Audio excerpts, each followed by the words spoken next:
우리가 지난주에 화목제에 대해서 함께 같이 말씀을 나눴습니다.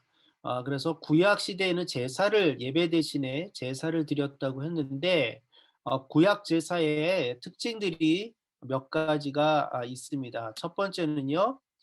하나님께서 어떻게 제사를 드려야 하는지 아주 세세하게 직접 다 제정해 주셨습니다. 우리가 어떤 전자제품을 사거나 어떤 물건을 사면 매뉴얼이 있죠. 그 매뉴얼은 이 물건의 사용 방법을 아주 세세하게 설명을 해 놓은 것이 바로 그 매뉴얼입니다. 매뉴얼은 누가 만들 수 있나요? 그 물건을 만든 사람만 매뉴얼을 만들 수 있는 거예요. 그래서 하나님은 하나님께 우리가 드려야 할 제사에 대한 매뉴얼을 직접 적어 주셨어요.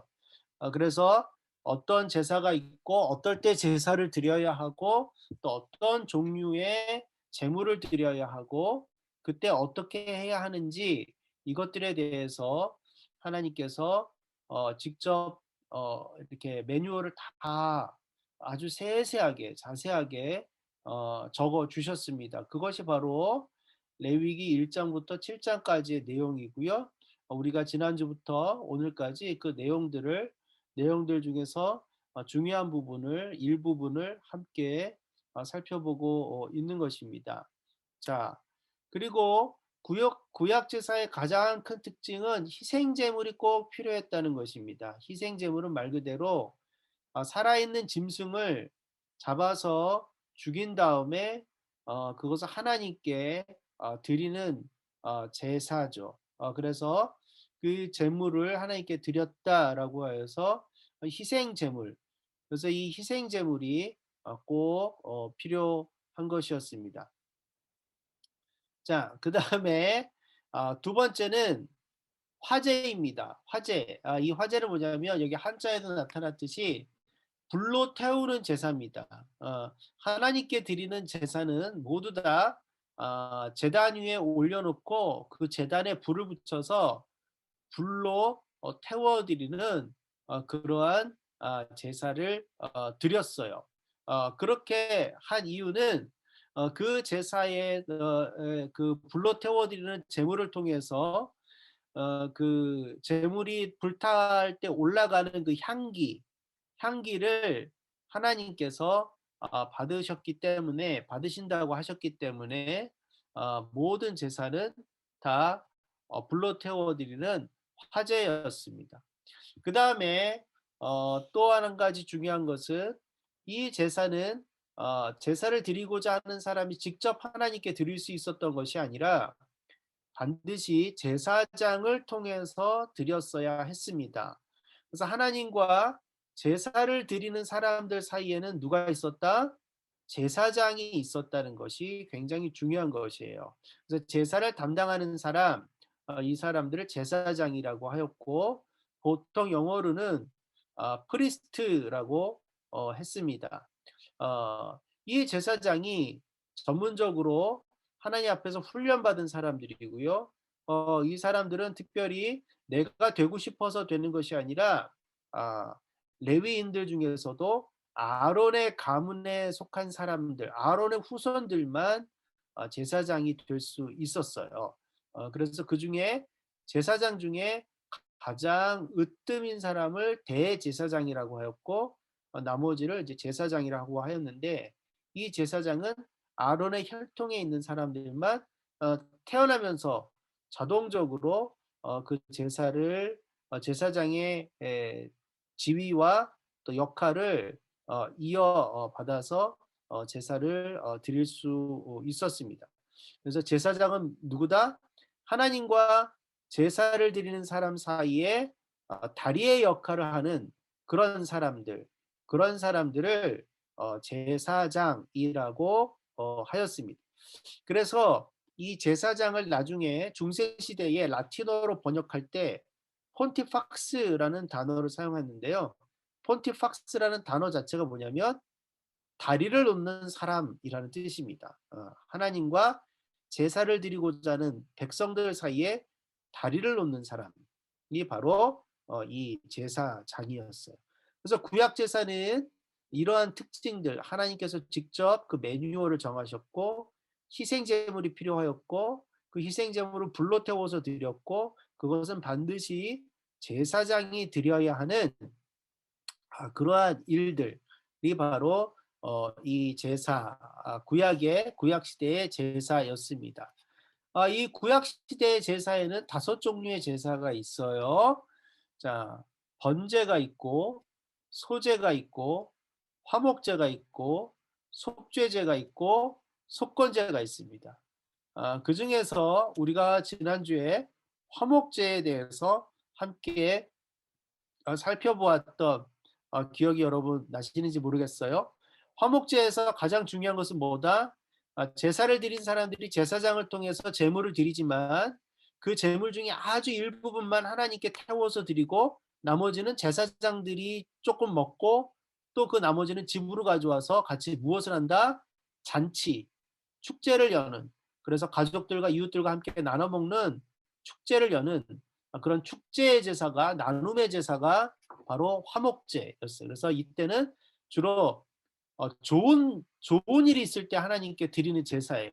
감사할 때, 무엇인가 하나님께 기뻐할 때, 하나님께 어떤 소원을 아뢰 때, 이럴 때 드리는 제사가 이제 화목제입니다. 자, 그런데 오늘은 그 밑에 있는 두 제사, 속죄제와 속건제에 대해서 함께 좀 살펴보겠습니다. 화목제가 기쁜 일이 있고 좋은 일이 있을 때 드렸던 제사라면 반대로 속죄제와 속건제는 하나님 앞에 죄를 지었을 때 드리는 제사예요. 그래서 이 속죄제와 속건제의 공통점이 몇 가지가 있습니다. 자, 지은 죄의 용서를 구하고자 할 때 하나님께 드리는 제사가 바로 속죄제 그리고 속건제예요. 자, 그리고 그 지은 죄의 용서를 구하고자 할 때 내가 알고 지은 죄는 당연히 하나님께 용서를 구해야 되는데 모르고 죄를 지었다 할지라도 나중에 그것을 깨달았을 때는 그때 내가 하나님한테 죄를 지었구나.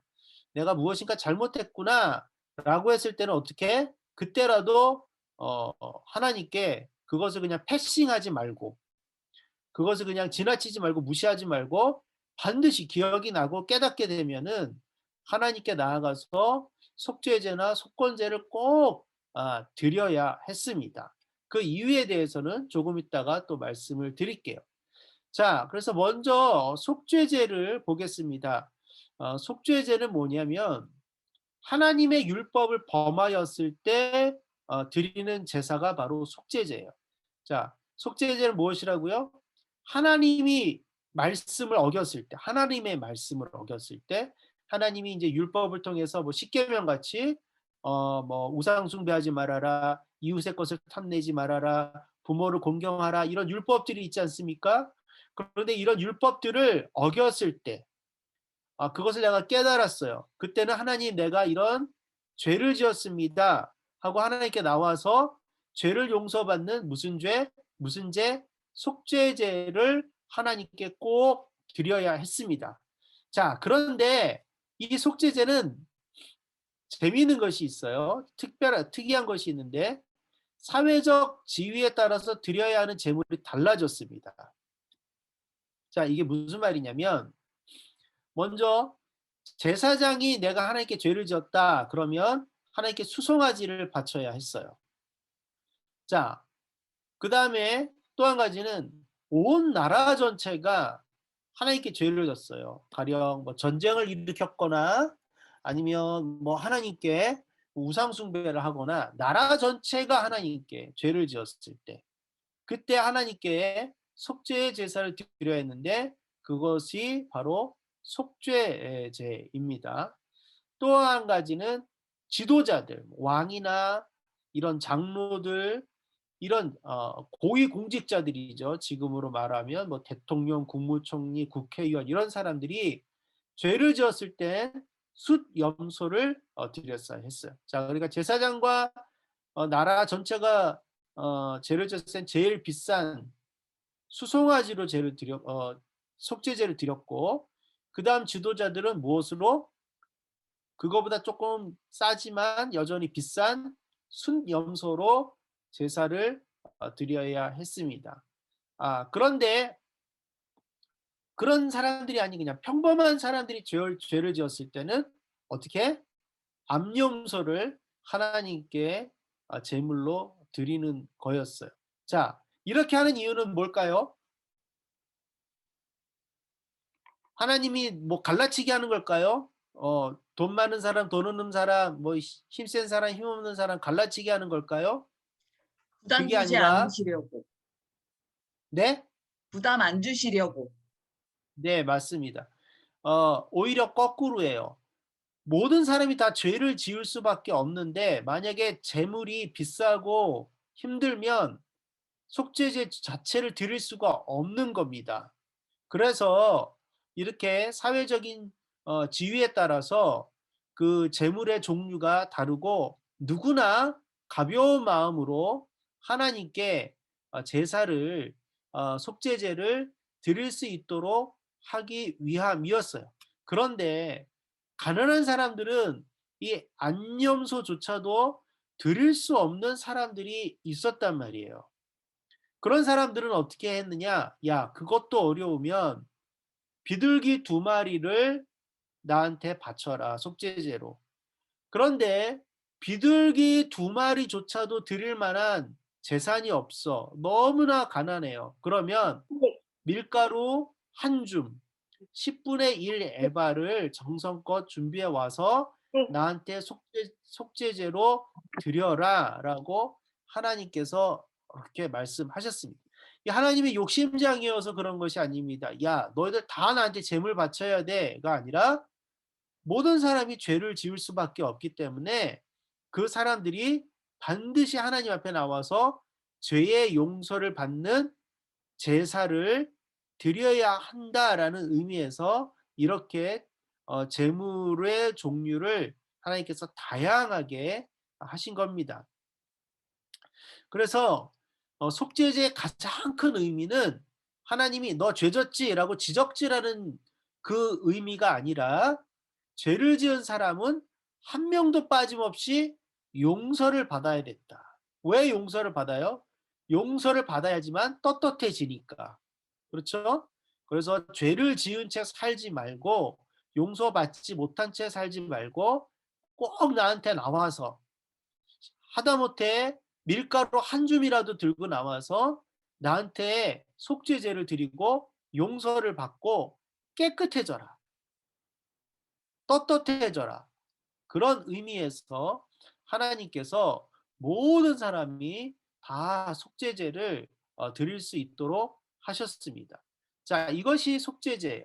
다시 한번 정리해 드리면 속죄제는 하나님의 말씀을 어겼을 때 드리는 제사이고 그럴 때 모든 사람이 빠짐없이 드리도록 하게 만드신 것이 바로 이 속죄제입니다.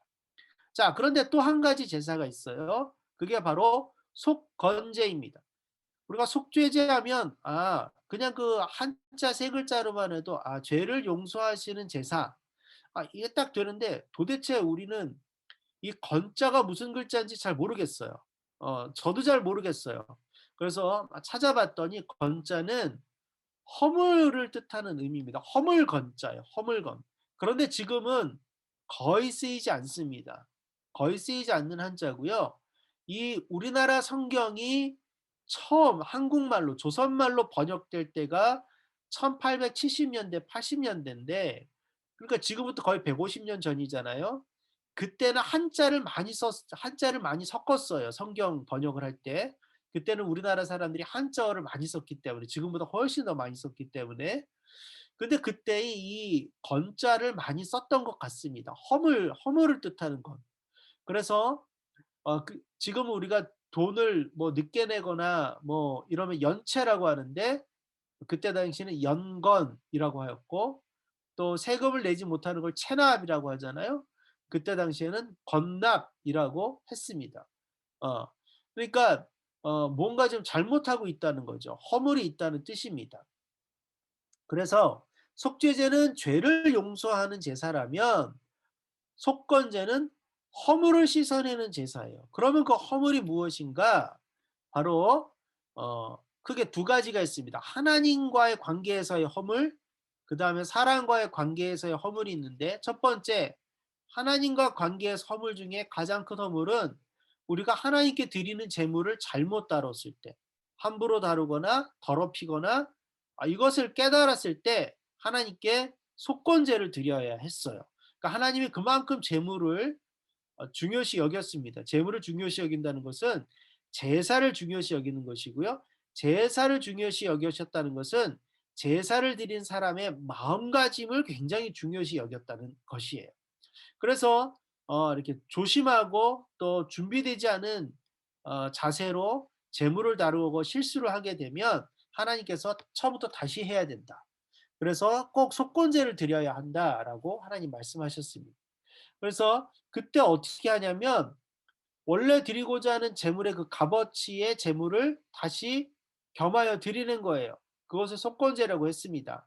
그런데 이자를 붙이셨어요, 하나님이. 그래서 만약에 그게 그거 값어치에 그거 값어치가 10만 원짜리 재물이었다면 5분의 1, 즉 5분의 1이면 얼마예요? 20%죠? 2만 원을 더 현금으로 제사장에게 그렇게 드려야 했습니다. 어 그러니까 웬만하면 조심해서 하라라는 그런 의미겠지요. 이것이 이제 속건제의 첫 번째고요. 두 번째는 이웃의 물건에 손해를 입혔을 때. 이거 이때도 어떻게 했느냐. 자, 이웃의 손해를 입힌 값어치만큼의 재물을 하나님께 드리고 또 그 이웃에게 손해를 입힌 것을 이웃에게 갚아줘야 되는 거예요. 그러니까 내가 만약에 이웃의 물건을 망가뜨렸는데 그 물건이 100만 원짜리야. 그럼 하나님께 그만한 값어치의 재물을 드려. 이것이 속건제고요. 그리고 이웃에게는 당연히 그것을 되갚아야 되겠죠. 되갚는데 여기서 끝나는 게 아니라 이때도 이자를 붙여서 갚아줬어야 됐어요. 손해를 끼쳤으니까. 20%의 5분의 1에 해당하는 현금을 덧붙여서 이웃에게 갚았어야 됩니다. 그래서 하나님께 드려야 될 재물을 잘못 다루었을 때는 그 5분의 1을 플러스해서 제사장에게 바쳤다면 이웃의 물건을 해했을 때는 손해를 입혔을 때는 5분의 1의 값어치를 더해서 이웃에게 꼭 되돌려 주었어야 되는 거예요. 그러니까 이웃에게 120%의 로 갚아줘야 했던 것. 이것이 속건제입니다. 그러니까 여러분 속죄제와 속건제의 의미를 이제는 이제 아시겠지요? 자, 이렇게 하는 이유는 무엇이냐? 비록 부지 중에라도 내가 알지 못할 때 했더라도 하나님과 이웃에게 해를 입혔을 때에는 어떻게 해야 된다? 반드시 갚아야 한다라는 의미를 하나님께서 우리에게 주신 거예요. 그래서 십계명에도 보면 내 이웃의 것을 탐내지 말아라 뭐 이런 계명들이 있지 않습니까? 어, 하나님이 이렇게 제사를 통해서도 하나님과의 관계뿐만 아니라 이웃 관계에서도 이웃의 물건을 해치거나 손해를 끼치게 하는 것을 적극적으로 막으셨고 또 만약에 그렇게 됐을 때는 반드시 되돌려 주어야 하는 그러한 공의의 모습을 이 속건제에서 하나님께서 보여주고 계시는 것입니다. 자, 이렇게 다섯 가지 제사 중에 우리가 화목제, 속죄제, 속건제를 살펴보았는데 이 화목제, 속죄제, 속건제만 보아도 제사는 단순히 그냥 종교적인 행사가 아니었어요. 제사는 단순히 하나님께만 드리는 것을 의미하지 않았습니다. 어, 제사를 통해서 하나님 더 많은 은혜를 사실 우리에게 주시려고 우리에게 제사를 드리라라고 하셨던 거예요. 그리고 제사의 가장 큰 목적과 이유는 하나님이 뭐 그냥 그 제물 하나 받고 뭐 이러시려고 그러시는 것이 아니라 그 제사를 드리는 행위와 과정을 통해서 뭐예요? 모든 사람들이 거룩해지는 것, 다시 한번 깨끗해지고 정결하게 되는 것을 하나님께서 원하셨기 때문이에요. 그러니까 제사는 종교적인 행위가 아닙니다.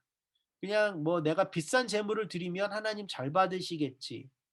뭐 내가 화려한 제사를 드리면 잘 받으시겠지. 그것이 아니라 내가 이렇게 이런저런 이유로 하나님께 제사를 드릴 때 전심으로 제사를 드리고, 그때 하나님이 내가 드리는 것보다, 하나님 앞에 나오는 것보다 훨씬 더 큰 은혜와 사랑으로 나에게 부어 주시는데, 그중에 가장 큰 것은 무엇이다? 나를 다시 한번 깨끗하게 하시고 거룩하게 하시는 것. 그런데 그것이 나 혼자 개인적인 차원이 아니라 1차적으로는 하나님과의 공동체, 하나님과 나도 공동체거든요. 그래서 하나님과의 나와의 그 공동체를 다시 한번 견고하게 하고 회복하게 하는 끈의 역할을 해 주는 것이 바로 제사입니다. 또한 두 번째는 뭐냐? 우리가 이 화목제나 또 속건제에서 볼 수 있듯이 내가 제사를 드리면서 이웃과 더 끈끈해지고, 이웃과 서로 하나 되어지고, 또 이웃과 어떤 공의를 나누고 사랑을 더 나눌 수 있는 끈의 역할을 해줄 수 있는 것이 제사였어요. 그래서 다시 한번 말씀드리지만, 구약의 제사는 단순히 종교적인 행위가 아니라 이 제사가 이스라엘 사람들에게 있어서 삶의 아주 근본적인 중심이었는데, 이 제사를 통해서 하나님과 나와의 신앙뿐만 아니라 공동체가 날마다 날마다 새로워지고 바르게 되어지고 깨끗하게 되어지는 그런 역할을 해줄 수 있었던 것이 바로 제사라는 것. 우리가 이것을 분명하게 알아야 되는 것입니다. 그러니까 우리가 레위기를 만약에 읽거나 이럴 때 뭐 너무 규정이 복잡해요. 뭐 너무 뭐 굳이 뭐 이렇게 여러 종류가 있어야 되는지 뭐 이렇게 생각하지만, 사실은 우리가 이걸 좀 더 깊이 의미를 생각하면서 봤을 때 하나님께서 우리의 삶에 얼마나 깊이 관여하고 계시고, 또 이 제사를 통해서 우리의 삶이 얼마나 거룩하게 하게 하시려고 하는지 세심하게 배려하시고, 또 우리를 이것이 단순히 통제하거나 우리를 어떠한 한 틀 안에 가두어 두려는 것이 아니라 오히려 우리를 자유롭게 하고 우리를 더 의미 있는 삶을 살아갈 수 있도록 열어주시는 길이 바로 제사였다는 것을 우리가 이 구약의 제사를 통해서도 충분히 알 수 있습니다. 자, 그래서 이 구약의 제사가 나중에 예수님을 지나가면서, 예수님의 십자가와 부활을 지나가면서 무엇으로 바뀌었습니까? 예배로 바뀌었죠. 오늘 지금 우리가 드리고 있는 이 예배, 이 예배가 바로 이전에는 구약의 제사였습니다. 그러니까 예배라는 것, 이름도 바뀌었고 형식도 바뀌었고 형태도 바뀌었지만 무엇은 안 바뀌는 거예요? 그 의미는 바뀌지 않는 것이죠. 그 본질은 바뀌지 않는 것입니다. 그래서 예배는요, 우리가 가장 쉽게 주일 예배를 생각할 수 있습니다. 주일에 모여서 예배를 드리고, 그리고 요즘은 뭐 코로나니 뭐니 해서 안 그렇지만 불과 몇 년 전까지만 해도 수요일에 모여서도 예배드리죠. 또 금요일에 모여서도 예배드리죠. 주일날도 한 번만 드리는 게 아니라 뭐 오후 예배도 있죠. 또 셀 모임도 있죠. 또 새벽 예배도 있죠. 이런 많은 예배들이 있습니다. 그런데 우리가 이제 예배에 대해서 생각을 바꿔야 할 것 중에 하나는 뭐냐면, 예배는 꼭 교회라는 공간, 교회라는 건물 안에서만 드리는 것은 아닙니다. 물론 우리가 함께 모여서 드린 예배는 굉장히 큰 의미가 있는 것이고, 어떤 형식을 정해서 드린 예배가 굉장히 큰 의미가 있는 것은 분명합니다. 그러나 단순히 한 공간에 제한되고 한 요일에 제한되는, 일요일이라는 요일에 제한되는 예배를 이제는 우리가 뛰어넘어야 할 때가 되었어요. 이것도 하지만 그 이상의 것을 우리가 생각해야 됩니다. 그래서 우리가 예배는 어느 곳에서나 우리가 하나님께 드릴 수 있는 예배예요. 그래서 구약 시대에는 꼭 제사장을 통해서만 예배를 드릴 수 있었습니다. 하나님과 제사를 드리고자 하는 사람 사이에 제사장이 꼭 있었죠. 그래서 라틴어로 제사장은 뭐라고요? 다리 놓는 사람들의 의미로 폰티팍스라고까지 번역이 되었다고 하지 않았습니까? 그러니까 제사장이 없으면 예배를 드릴 수가 없는 거예요. 이것이 로마 카톨릭까지는 그대로 이것이 연결되었습니다. 그래서 로마 카톨릭에는 평생 죽을 때까지 7가지의 어 미사를 드려야 됩니다. 주일 미사뿐만 아니라 그다음에 뭐죠? 내가 죄를 지었을 때 신부님한테 달려가서 하는 고해 성사가 있고요. 태어났을 때 받는 성사가 있고 또 성인이 되었을 때 세례명을 받는 성사가 있고 뭐 죽을 때 그래서 모두 7가지의 이 예배가 있어요. 이 예배를 다 드려야지 천국에 간다라고까지 가르쳤습니다. 한때는. 그런데 이 카톨릭에서 하는 모든 이 7가지 예배에는 반드시 누가 집례를 해 줘야 되냐면 사제, 신부님이 꼭 해야 되는 거예요. 만약에 신부님이 없는 상태에서는 예배라는 것이 성립될 수 없습니다. 이것이 카톨릭. 그래서 이 카톨릭에서는 신부의 사제의 권위가 아직도 아주 절대적이고 큰 것이죠. 어 몇 년 전에 침묵이라는 영화가 개봉이 되었었습니다. 침묵은 사실은 지금부터 50년도 훨씬 넘은 1960년대 70년대 일본의 엔도 슈사쿠라는 기독교인이 기독교 작가가 쓴 소설을 영화한 것인데 이 침묵이란 영화에 보면 일본에서 이 우리나라 임진왜란 그 시기인데요. 일본에서 기독교를 처음에 잘 받아들이다가 천주교죠. 나중에는 이것이 우리와 맞지 않는다 하고 거부하기 시작하였고 나중에는 이제 박해를 하기 시작하였습니다. 그래서 처음에 이 천주교 신앙을 받아들였던 사람들이 다 산으로 숨어 들어가서 몰래 살아요. 그런데 그 사람들의 소원이 뭐냐? 신부님, 사제가 와서 미사를 드려 주는 것이 소원입니다. 이것이 이들의 신학이에요. 그래서 유럽에서 이 사람들을 위해서 신부를 보내요. 그래서 신부가 배를 타고 몰래 일본까지 가서 그 사마을을 찾아가서 그들에게 미사를 드려줍니다. 그때 그 사람들이 얼마나 행복해하고 즐거워하는지 모릅니다. 목숨을 걸고 신부가 찾아간 것이죠. 그런데 결국 그 사람들 다 발각돼서 잡히고 신부도 잡히고 뭐 이러면서 뭐 일어나는 일인데 왜 그럴까요? 사제가 없으면 예배가 성립이 안 되고 예배를 드리지 않으면 천국에 갈 수 없다라는 사고방식 때문입니다. 그러나 종교개혁 이후에 우리 신교, 개신교는 달라요. 더 이상 제사장은 필요 없어요. 우리와 하나님 사이에 연결시켜주는 다리가 더 이상 필요 없이 우리는 어떻게? 하나님을 직접 만나고 하나님의 말씀을 직접 듣고 하나님을 직접 예배하고 하나님께 직접 기도할 수 있는 길이 열렸다라고 선포했습니다. 이것이 더 성경적인 것이라고 우리가 발견한 것이죠. 그래서 더 이상 제사장은 없습니다.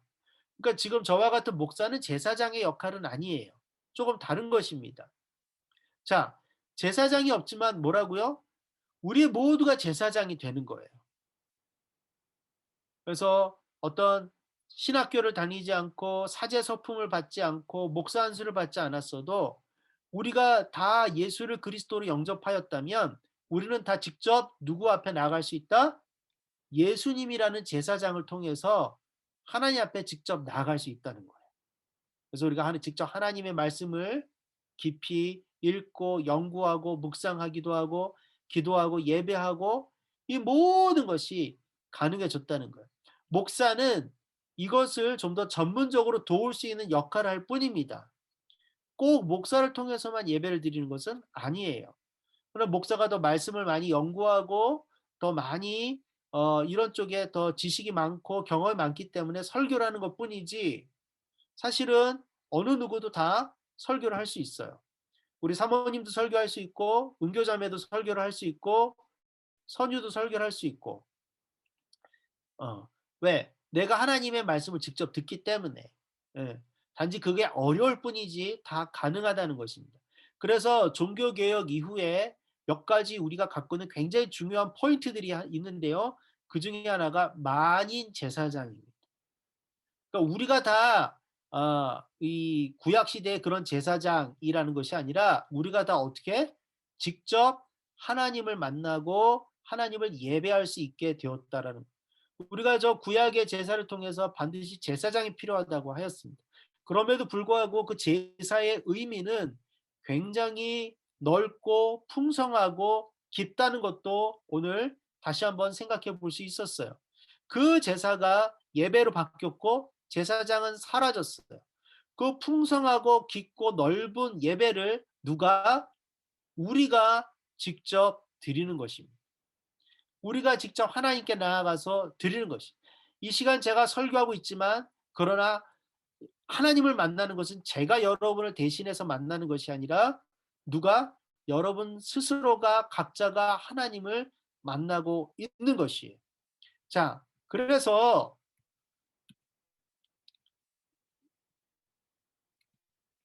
우리에게 있어서 이제 더 이상 주일 예배라는 것은 어 굉장히 제한적인 것입니다. 이것이 필요하지만 이제는 뭐예요? 우리는 우리의 삶 그 자체가 예배가 돼야 된다는 것이죠. 그래서 제사의 5가지 번제, 소제, 화목제, 속죄제, 속건제 이 내용들을 우리가 간략하게나마 살펴보았듯이 우리의 삶이 이러한 제사, 예배가 되어야 된다는 거예요. 하나님 앞에 늘 우리의 죄를 사함을 받고 또 이웃과의 관계에 있어서 허물이 있는지를 늘 살펴보고 또 나누고 섬기고 우리의 모든 것을 불태워 올려드릴 수 있는 그러한 예배, 주일날 1시간 딱 모여서 드린 예배가 아니라 무엇이다? 우리의 삶이 그렇게 예배가 되어야 된다는 거죠. 그것이 만인 제사장이에요. 이것을 가장 핵심적으로 설명하는 구절이 무엇입니까? 로마서 12장 1절부터 2절까지의 말씀. 너희는 이 세대를 본받지 말고 오직 새롭게 함으로 변화를 받아 너희의 몸을 하나님께서 받으실 기뻐할 산 제물로 드려라.